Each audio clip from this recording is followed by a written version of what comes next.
स्त्रिया इमोशनल असतात, जास्तीत जास्त वेळ दुसऱ्यांना देत असतात किंवा आपल्या फॅमिलीकडे देत असतात. ज्या लाईफमध्ये कॉन्फिडन्स इश्यू आहे तर तो तुमच्या आयुष्यात प्रत्येक वळणावरती दिसेल. तुमच्या रिलेशनशिपमध्ये ॲनिमलशी कम्युनिकेट केलं तेव्हा तिने सांगितलं की घरातून हे छोटासा बिझनेस करते, पुढे जाण्याचा मार्ग किंवा आयडियाज खूप असतात त्यांच्याकडे, पण नंबर्स ओळखतो तेव्हा समोरच्या बद्दल भरपूर काही सांगण्यासाठी असतं. मोदीजींना आपण बघताय की खूप ठामपणे त्यांनी रूल्स आणलेत, रेग्युलेशन आणलेत, कर्मामध्ये खूप ऍड होतं असं माझं खूप प्रामाणिक मत आहे. ज्या करिअरमध्ये मी आहे ते माझ्यासाठी राईट आहे किंवा इथे प्रमोशन आहे का, पॅरेट असो, कॅट्स असो, डॉग असो किंवा हॉर्स असो, काहीही असो, की माझा नवरा असाच का आहे किंवा माझं सासू अशीच का आहे. गायी जरी दिसल्या तर मी भाजी वगैरे उचलून त्यांना गाजर, टमॅटो, फळं अशी जरा खाऊ घालतो. 2025चा टोटल 9 वरती आहे. नमस्कार मंडळी, MLA पॉडकास्टच्या या आजच्या नवीन आणि खास भागामध्ये आपणा सर्वांचं मनपूर्वक स्वागत. आपल्याला माहीतच आहे आपण दर पॉडकास्टमध्ये वेगवेगळे विषय घेत असतो आणि नक्कीच त्या सगळ्यांचा आयुष्यामध्ये अवलंब करत असतो आणि त्याचा आपल्याला नक्कीच फायदा होत असतो. आजही वेगळा विषय घेऊन आपण आलेलो आहोत आणि आज आपल्या समोर आलेले आहेत ज्योती राजे, ज्यांचा विषय हा फक्त भविष्य सांगणे एवढाच नाहीये तर त्याच्याशी रिलेटेड खूप काही गोष्टी आहेत. त्या टॅरोट कार्ड रीडर आहेत, त्या सिग्नेचर अनालिसिस्ट आहेत, क्रिस्टल हीलर आहेत. अशा वेगवेगळ्या विषयामध्ये पारंगत असलेल्या ज्योतिजी आज आपल्याकडे आलेल्या आहेत. तर त्यांच्याकडून जाणून घेऊया आज आपण या वेगळ्या विषयांसंदर्भात. ज्योतिजी, आपल्या MLAच्या पॉडकास्टमध्ये मनपूर्वक स्वागत. थँक्यू संधी दिल्याबद्दल. आणि नक्कीच आपण खूप वेगळे विषय आहेत आपले, वेगवेगळ्या विषयामधल्या तुम्ही तज्ज्ञ आहात. तर आजचा विषय हा तपशील भविष्याचे आणि स्पर्श आत्म्याचा असं म्हणायला हरकत नाही. असंच याच्यातूनच आपण सुरुवात करूया की आपण खूप वेगवेगळ्या विषयामध्ये पारंगत आहात. टॅरोट कार्ड आहे किंवा सिग्नेचर अनालिसिस आहे किंवा क्रिस्टल हिलिंग आहे किंवा हे असेच वेगवेगळे विषय आपल्यामध्ये आहेत. तर हे क्रिस्टल हिलिंग काय आहे आणि म्हणजे याचा काय अध्यात्माशी संबंध आहे का किंवा काय काय सांगू शकाल आपण?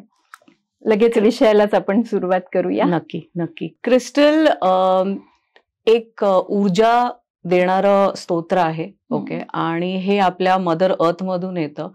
भरपूर क्रिस्टल्स आहेत आणि आपले जे प्रॉब्लेम्स असतात, फॉर एक्झाम्पल हेल्थ, आरोग्य विषय असेल किंवा पैशाबद्दलचा विषय असेल किंवा मनशांतीचा विषय असू शकतो किंवा नेगेटिव्हिटी रिमूव्हलचा विषय असू शकतो. प्रत्येक क्रिस्टलचा एक पर्पस असतो आणि तो इतका आपल्याला मदर अर्थने इतका दिलेला आहे तो. ओके. आणि फक्त त्याचा वापर नीट करता आला पाहिजे. लोकांना वाटतं की फक्त क्रिस्टल विकत घेतलं आणि ते आपण घातलं किंवा परिधान केलं किंवा आपण आपल्या घरात ठेवलं तर चेंजेस होऊ शकतात. नाही, त्याच्या बरोबर आपण आपल्यामध्ये किती चेंजेस आणतोय. Okay, that is also important. Plus वास्तू पण इम्पॉर्टंट प्ले ह्याच्यामध्ये करतं की आपण कोणत्या दिशेला ते ठेवतोय, कोणत्या कारणासाठी ठेवतोय, ते खूप इम्पॉर्टंट आहे. आणि प्लस त्याच्यामध्ये भरपूर शेप साइजेस येतात. प्रत्येक शेप साइजेसचा एक महत्व असतो. सो त्या हिशोबाने आपण क्रिस्टल्स वापरू शकतो. बरं.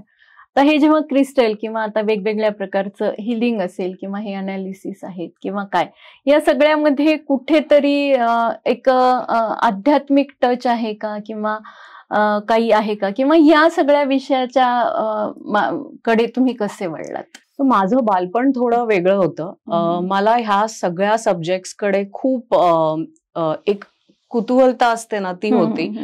देवळात शांतपणे बसणं खूप आवडायचं मला. पेपर उघडला की त्याच्यामध्ये जे आपले भविष्य यायचे, छोटंसं एक कॉर्नर असायचं, ते वाचायला खूप आवडायचं. पुस्तकं ती विकत घ्यायची.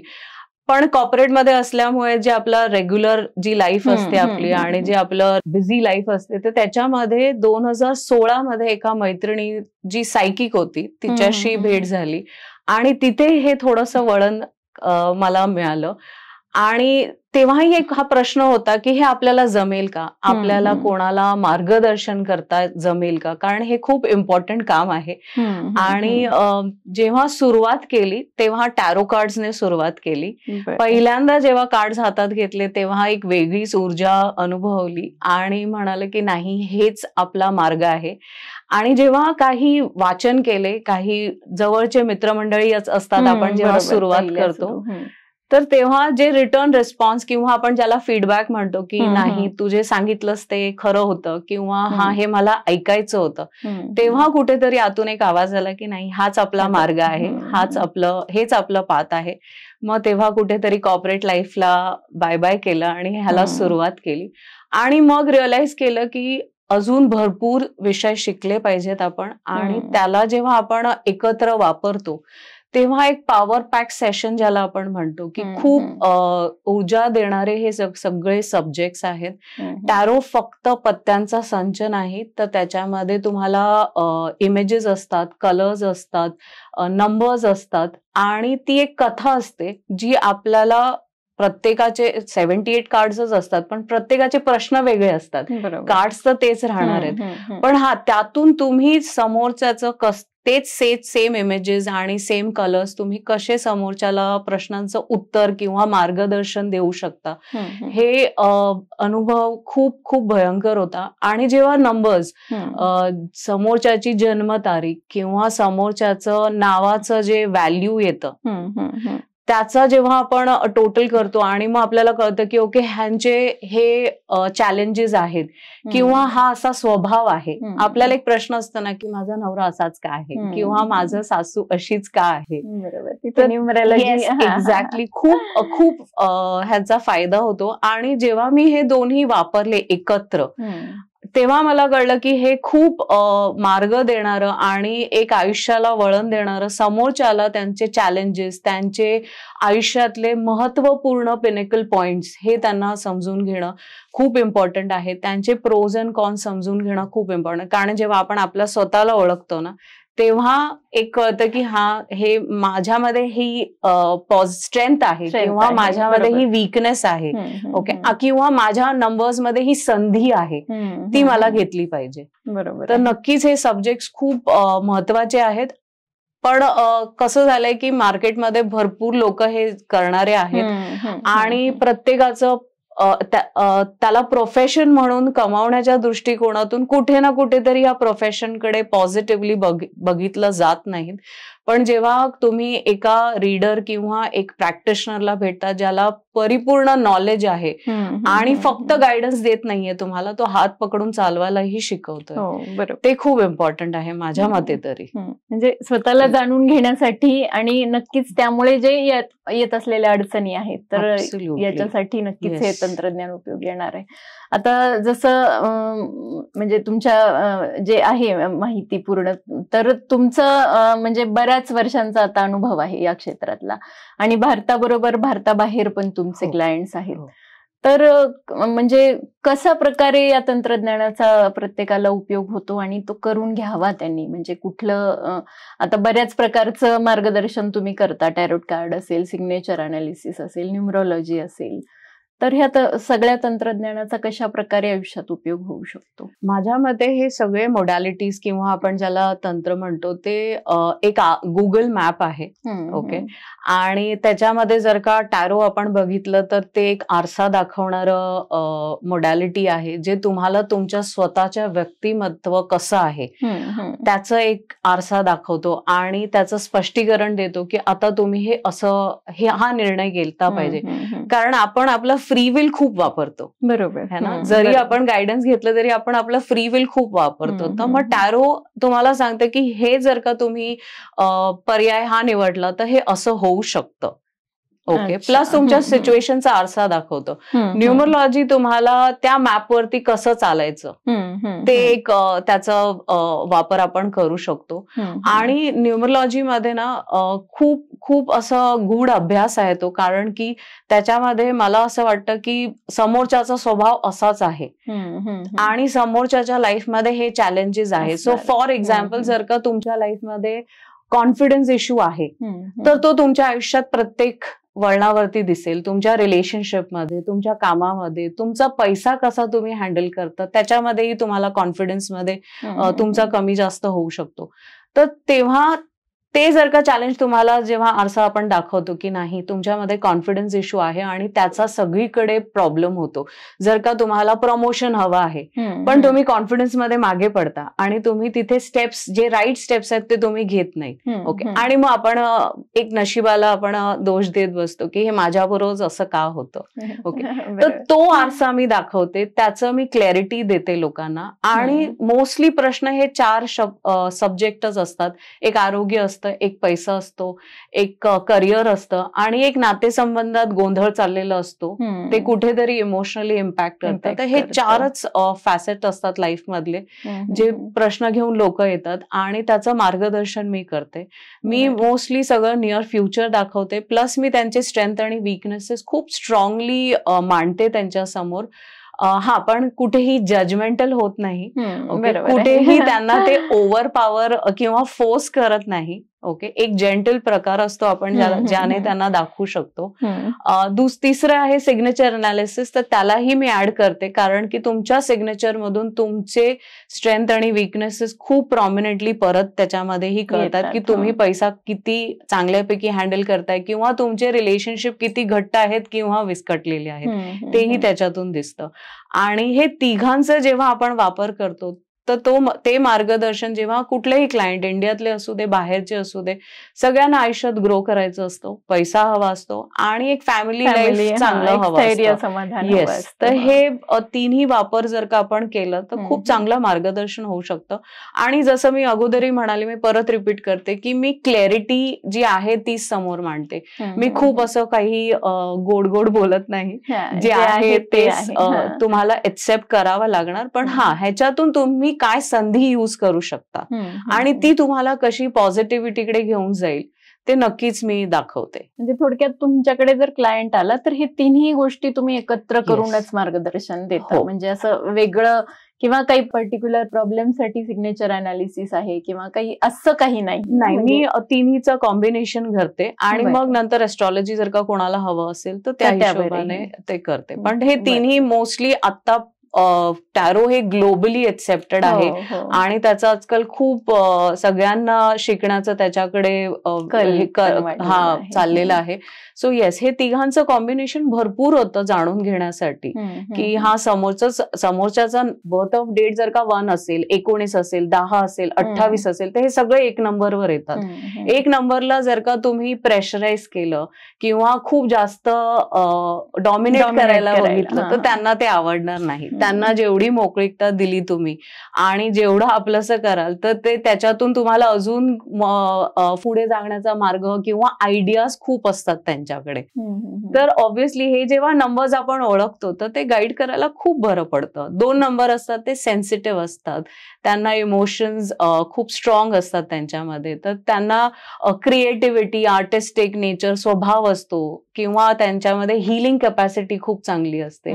तर जेव्हा आपण नंबर्स ओळखतो तेव्हा समोरच्याबद्दल भरपूर काही सांगण्यासाठी असतं आणि मग त्यातून त्यांना त्यांची ताकद दाखवली की हे तुमच्यासाठी आहे. तुम्ही जरी बिझनेस करत असाल आणि यश मिळत नाहीये तर तुमच्यासाठी आय थिंक तुम्ही कोणाच्या अंडर काम केलं तर तुम्हाला ते बरं पडेल. 1 नंबर कोणाच्या अंडर काम करणार नाही, तर त्यांना तुम्ही गाईड करू शकता की स्वतःचं काहीतरी करा किंवा बिझनेस करा किंवा कोणाला जॉईन करा किंवा मार्गदर्शन करायला सुरुवात करा. ते खूप छान जमतं त्यांना. लिडरशिप क्वालिटी बाय डिफॉल्ट असते ती. म्हणजे सर हे साधे मोडॅलिटीज नाही आहेत. ऑफकोर्स त्यातून भरपूर काही मार्गदर्शनासाठी भरपूर काही ऊर्जा निघू शकते. म्हणजे प्रत्येक नंबर एक वेगळा असतो आणि त्याच्यानुसार तुम्हाला काय करायचं आहे किंवा काय नाही केलं पाहिजे ह्याही गोष्टी मला वाटतं त्यातून मार्गदर्शन मिळत असेल. आता हे न्यूरोलॉजी आणि ह्या सगळ्या गोष्टी तर ठीक आहे की माणसांसाठी ह्या उपयोगी आहेत.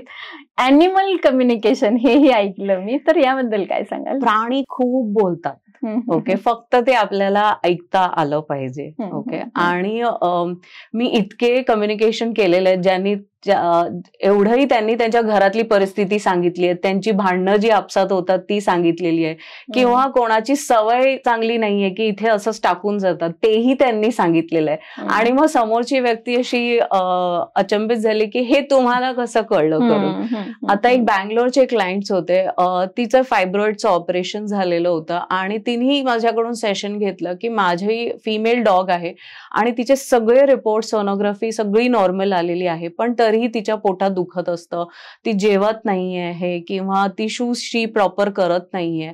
आणि जेव्हा मी त्या अॅनिमलशी कम्युनिकेट केलं तेव्हा तिने सांगितलं की हिच्या पोटात दुखतंय, तिचं ऑपरेशन झालेलं आहे, पण तिचे फायनान्सेस बद्दल ती दुखी आहे, तर ते तिचं फिजिकल हेल्थ, मेंटल हेल्थ पण आपली फिजिकल हेल्थवर इम्पॅक्ट करते, तर ती अजून बरी झालेली नाहीये आणि ती रात्रीची रडत बसते आणि मला ते बघून खूप दुःख होतं. तर मी ते मिरर करते. प्राणी आपलं जे काही पेन असेल ते मिरर करतात. तर तुम्ही आनंदी असाल तर तेही आनंदात असतात, तुम्ही दुःखी असाल तर तेही दुःखात असतात. तर जेव्हा हे तिला मी सांगितलं की तिचे रिपोर्ट्स नॉर्मल का येतात, कारण की तिला काही नाही झालंय, तुला जे झालंय ते ती घेतेय तिच्यावरती आणि ती मला दाखवते की तू रात्रीची कपाटाजवळ बसून रडतेस आणि तिला ते आवडत नाहीये. आणि ती इतक्या शॉकमध्ये होती की हो, मी हे रोज रात्री करते आणि मी एकटी असते आणि मला झोप येत नाही आणि मी स्वतःच्याच डेस्टिनीला मी दोष देत बसते.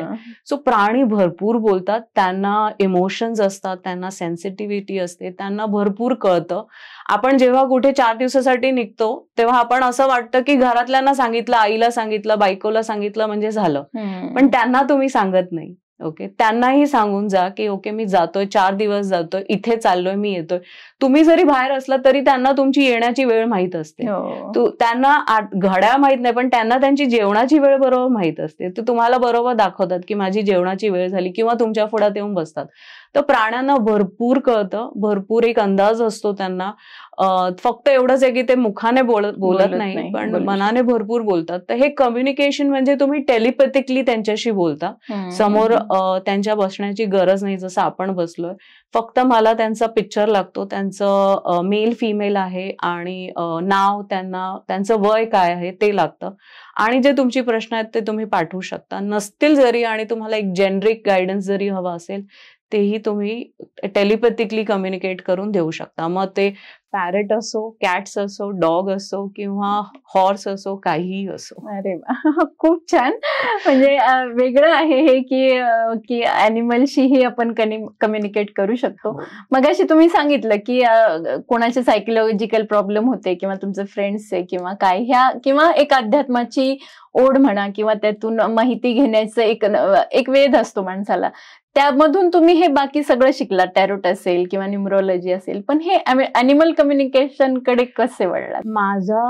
मी जेव्हा लहान होते तेव्हा माझ्याकडे ऑलरेडी एक डॉग होता. मला प्राण्यांची खूप म्हणजे मी जरी रस्त्यावरून जात असताना मला गायी जरी दिसल्या तर मी भाजी वगैरे उचलून त्यांना गाजर, टमॅटो, फळं अशी जरा खाऊ घालते, कारण ती मला एक ओढ आहे त्यांच्याकडे, बाय डिफॉल्ट आहे ती लहानपणापासून. आणि घरात कुत्रा असल्याने ती अजून बेटर होत गेली. आताही माझ्याकडे माझा एक लॅब होता 10 वर्षाचा ब्रुनो, जो गेल्या वर्षी डायबिटीजने गेला. तर तोही 10 वर्ष होता, म्हणजे तो 1 महिन्याचा होता तेव्हापासून मी घेऊन आलेली होती. तर मला ते सारखं वाटायचं की ह्यांना काहीतरी बोलायचं, कारण ते समोर येऊन आपल्याकडे बघत बसतात. ओके, त्या डोळ्यातून सारखं एक कळायचं की काहीतरी आहे. आणि हे जे बाकीचे सब्जेक्ट्स होते त्यातून एक असतं ना की आपण अजून काहीतरी शिकलं पाहिजे, अजून काहीतरी केलं पाहिजे. तर त्यातून ही आवड निर्माण झाली आणि मग मी त्याच्याकडे वळले. आणि जेव्हा वळले तेव्हा रिअलाइज केलं हे खूप सोपं आहे, त्याच्यासाठी काही शिकण्याची गरज नाहीये. फक्त तुम्हाला कळतं, जसं आपण आपल्या नवऱ्याला किंवा आपल्या बायकोला चांगल्यापैकी ओळखतो, आपल्याला माहित आहे त्यांच्या सवयी काय आहेत, किंवा मी असं केलं तर ते त्याच्याकडून असंच रिॲक्शन येणार हेही माहित आहे. तर ते तसंच प्राण्यांबरोबरही असतं की जेव्हा तुम्ही 24 तास त्यांच्यावर राहता तेव्हा त्यांचे स्वभाव आपोआप आपल्याला कळतात आणि त्यांनाही आपलं म्हणणं पडतं. तर ते घरात प्राणी असल्यामुळे मला ती आवड बाय डिफॉल्ट झाली. माझ्या मुळात अंतर्मनाचा आवाज ऐकणे, भले तो माणसांचा असू द्या किंवा काय, म्हणजे ही तुमची खरी आवड आहे खरं तर. आणि त्यातून म्हणजे माणसांना असेल किंवा प्राण्यांना समजून घेणं आणि त्याच्यानुसार खूप गरजेचं आहे. आणि तो आपला एक कर्मा पण आपण एक सुधारतो जेव्हा आपण त्यांच्याशी चांगल्यापैकी वागतो ते आपल्या कर्मामध्ये खूप ऍड होतं असं माझं खूप प्रामाणिक मत आहे. या सगळ्या गोष्टी कार्मिक आहेत. हो, नक्कीच आहेत. बरोबर. तर तुमच्याकडे आता एवढ्या सगळ्या गोष्टीचं स्पेशलायझेशन आहे तुमच्याकडे, म्हणजे वेगवेगळ्या प्रकारचे क्लायंट्स तुमच्याकडे येत असतील, तर साधारणपणे काय प्रश्न असतात आणि कशा म्हणजे गोष्टींसाठी त्यांना मार्गदर्शन हवं असतं? साधारणपणे जसं मी अगोदर म्हटलं, हे 4च गोष्टी असतात. पैसा असतो, करिअर असतो, नातेसंबंधित बद्दल क्वेरी असते आणि एक आरोग्याबद्दल असतं. ना तो आरोग्य फिजिकल असू शकतो किंवा मेंटल पीस बद्दल असू शकतो. तर ह्या 4 गोष्टींबद्दलच येतात की मला करिअरमध्ये ज्या करिअरमध्ये मी आहे ते माझ्यासाठी राईट आहे किंवा इथे प्रमोशन आहे का, किंवा बॉस खूप त्रास देणारा आहे तर मी कसं आता पुढे जाऊ, किंवा हा वर्ष कसा आहे माझ्यासाठी करिअरसाठी, माझ्या करिअरला काही धोका नाहीये ना करून.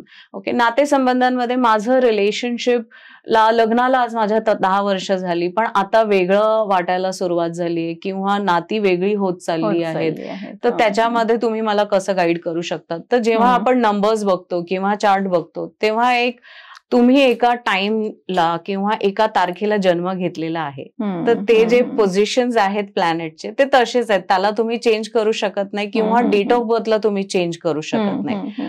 पण तुम्हाला जेव्हा समोरच्या बद्दलचे कॅरेक्टरिस्टिक्स कळतात किंवा त्याचा स्वभाव जेव्हा कळतो किंवा त्याचे स्ट्रॉंग आणि वीक पॉइंट्स कळले जातात आणि सेम आपल्याबद्दल. आणि माझं खूप असं हे मी नेहमी सगळ्यांना सांगते की स्वतःच्या लाईफचं एक अकाउंटेबिलिटी घ्या आणि स्वतःच्या लाईफ बद्दल रिस्पॉन्सिबिलिटी घ्या. तुम्ही जेव्हा माझ्याकडे प्रश्न घेऊन येता तेव्हा मी नक्कीच मार्गदर्शन करते, नुसतं दाखवत नाही पण हात पकडून मी चालवते पण फक्त माझ्यावरती अवलंबून राहू नका. जेव्हा तुम्ही स्वतःचे डिसिजन स्वतः घ्याल ते खूप इम्पॉर्टंट आहेत. फक्त तुम्ही सांगितलं म्हणून मी हे केलं असं नाही, तुम्हीही त्यातून प्रोज अँड कॉन्स अॅनलाइज करा आणि मग पुढे जा. तर हे 4 प्रश्न असतात लोकांचे. बाकी व्यतिरिक्त मी आतापर्यंत तरी असं काही वेगळा प्रश्न अनुभवलेला नाहीये. फक्त करिअर, पैसा, नाती आणि बिझनेस मध्ये कसं करू, मार्केटिंग कसं करू किंवा मी काय करू. फॉर एक्झाम्पल आता मी लेडीज ग्रुपशी खूप जुळलेली आहे, तर लेडीज येतात की मी हे घरातून हे छोटासा बिझनेस करते पण मला ह्याच्यातून काही फायदा होत नाहीये किंवा हे अजून मला ग्रो करत नाहीये. मग फिमेलसाठी नेटवर्किंग हे खूप इम्पॉर्टंट आहे. तुम्ही घरातल्या घरात जेव्हा करता तेव्हा ते फायदेमंद होत नाही, जेव्हा तुम्ही बाहेर लोकांना दाखवता ते खूप इम्पॉर्टंट असतं. तर तेही मार्गदर्शन करते की नुसतं तुमचं नंबर हे तुम्हाला हे स्ट्रेंथ आहे ओके किंवा हे वीकनेस आहे, पण त्याच्या व्यतिरिक्त ऍक्च्युअल प्रॅक्टिकल नॉलेज पण खूप इम्पॉर्टंट आहे. तर हे गायडन्स ही माझ्या सेशन मधून मी स्ट्रॉंगली देते. आणि मग बाकीची साधनं असतात जसं क्रिस्टल आपण म्हणालं किंवा सिग्नेचर मध्ये थोडे चेंजेस करू शकतो किंवा कलर्स जे आता आपण कलर्स घालतो ओके, जेव्हा आपण ब्राईट कलर्स घालतो तर आपण स्वतःलाही थोडंसं छान वाटतं. जेव्हा डार्क कलर्स घालतो आणि आपण ऑलरेडी सॅड असो तर ते डार्क कलर्स अजून ती ऊर्जा निगेटिव्ह ऊर्जा अब्झॉर्ब करून घेतो, त्यातून आपल्याला काही फायदा होत नाही. तर हे अशी साधनं आहेत. कलर सायकॉलॉजी आहे, क्रिस्टल्स आहेत, अफर्मेशन आहे जे पॉझिटिव्ह अफर्मेशन आपण रोज बोलू शकतो. हे सगळं मिक्स करून मी एक पॉवर पॅक सेशन देते. एखादं वर्ष कसं जाणार किंवा एखाद्या नंबरचा त्याच्याशी काही संबंध असतो का? किंवा आता समजा 2025 आहे, खूप गोष्टी आजकाल बरेच पॉडकास्टही ऐकण्यात येतात किंवा काय, तर हे गोष्टी कशा रिलेटेड असतात आणि पटकन त्याचा एक इम्पॅक्ट सांगा. जसं आता ह्याच 2025 आहे, नंबर हाच वर्ष 2025चा टोटल 9 वरती येतो. आता नंबर्स 1 ते 10च असतात, त्याच्या पुढे 11 आला तर ते 2 येतं, 12 आला तर ते 3 येतं, म्हणजे आपण 1 ते 9 मध्येच नंबर असतात. तर आता जर का 9 हा वर्ष आला म्हणजे हा शेवटच्या नंबरवरती आलेला आहे, राईट. ह्याच्या अगोदरचं कोणतं होतं, 9 वर्ष अगोदर आपण गेलं तर 2016 ओके, तिथून आता हा 9 वरती आलेला आहे. म्हणजे इथे क्लोजर्स, 9 म्हणजे संप, तिथे संपणारी गोष्ट असतील. संपणारी म्हणजे काय की एक दरवाजा बंद होतोय आणि दुसरा तुमच्यासाठी उघडतोय. तर जसं आपण, आणि 9 हा मंगळचा नंबर आहे, मंगळचा स्वभावच तापट असतो, त्याचा एलिमेंटच फायर आहे. तर जे वर्ष सुरू झालं, जे कॅलिफोर्नियामध्ये आग लागली ते तिथूनच सुरू झालं आणि मग आपलं ऑपरेशन सिंदूर झालं. 9 म्हणजे हा सेनापती आपण ज्याला म्हणतो. तर आर्मी रिलेटेड केवढे सगळीकडे आपल्याला न्यूज मिळालेत. प्लस गव्हर्नमेंट रिलेटेड जे चेंजेस झालेले आहेत, तर 9चा हा स्वभाव असतो, अथॉरिटेरियन असतो तो, आणि गव्हर्नमेंट रिलेटेड खूप चेंजेस असतात, प्लस फायर असतं. तर जेव्हाही ज्याचा पर्सनल इयर म्हणजे तुमचा जर का फॉर एक्झाम्पल हा वर्ष 9 वरती आलेला आहे, तुमचे जे जन्मतारखेचं जेव्हा आपण टोटल करू, म्हणजे हा वर्ष तुम्हाला अपॉर्च्युनिटी पण देईल, कारण हा ऊर्जा घेऊन आलेला आहे. आता त्या फायर मधून तुम्हाला जेवण बनवणं शक्यता आहे किंवा त्यातून घर पेटवणं, हे तुमच्यावरती आहे. तर ही ऊर्जा आहे 9ची. तर ती जर का म्हणजे माझ्या मधलं एग्रेशन, अम्बिशन, त्याला मी कसं मार्ग देते आणि त्याच्यातून मी किती त्याचा फायदा करून घेते, हे ह्या 9चं काम आहे. तर जसं मोदीजींना आपण बघताय की खूप ठामपणे त्यांनी रूल्स आणलेत, रेग्युलेशन आणलेत, नवीन पॉलिसीज आणलेत.